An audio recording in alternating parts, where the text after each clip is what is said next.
Uma mulher samaritana, em conversa com o Senhor Jesus, disse o seguinte: nossos pais adoraram neste monte, e vós dizeis que é em Jerusalém o lugar onde se deve adorar.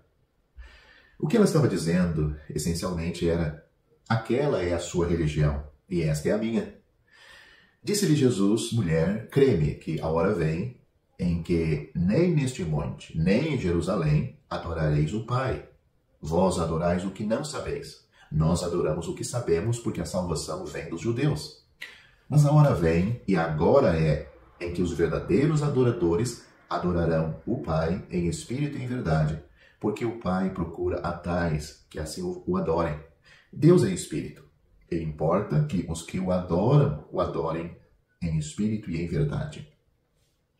Você pode ler toda a história em João capítulo 4, mas eu acabei de citar do versículo 20 ao 24. O Senhor começa contrastando a revelação de Deus confiada aos judeus com sua ausência entre os samaritanos. O Senhor estava dizendo que a humanidade deve ser iluminada por Deus para adorá-lo adequadamente. Ele diz: vós adorais o que não sabeis. Nós adoramos o que nós sabemos o que adoramos. Versículo 22 de João capítulo 4. Mas o segundo movimento da resposta do Senhor aborda um vazio em ambos os sistemas, tanto dos judeus como dos samaritanos. Externalismo, formalismo e ritualismo devem ceder lugar à verdadeira e real adoração dos espíritos dos homens. Visto que Deus é espiritual, em essência, ele tem conduzido os homens da adoração formal, conforme instituída pela lei, ao objetivo final de seu propósito, verdadeiros adoradores. Nesta era, o Pai alcança um propósito final da redenção, adoradores que adoram em espírito e em verdade. Os crentes agora adoram no santuário celestial e, pelo poder do Espírito Santo, seus espíritos redimidos, em espírito, oferecem adoração de acordo com a plena verdade de tudo o que Deus é, conforme revelado na palavra, em verdade. Isto transcende os sacrifícios e os meios de adoração que não são nem racionais, capazes de conhecer a Deus, nem espirituais. Paulo disse: orarei com o espírito, mas também orarei com entendimento. Cantarei com o espírito, mas também cantarei com entendimento. 1 Coríntios capítulo 14, versículo 15. Ele diz mais aos Efésios, falando entre vós em salmos, hinos e cânticos espirituais, cantando e salmodiando ao Senhor no vosso coração. Efésios capítulo 5, versículo 19. Mas será que a palavra aqui, neste versículo, cantando, implica instrumentos musicais?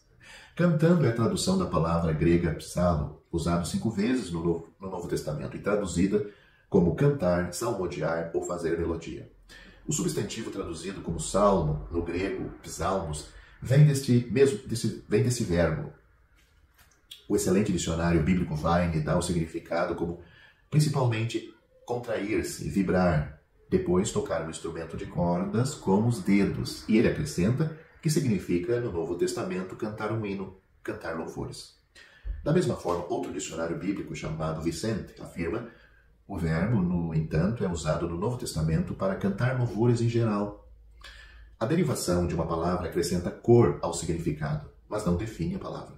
Efésios capítulo 5, versículo 19, usa ambas as formas da palavra de um modo que claramente as remove do pensamento de um instrumento acompanhante.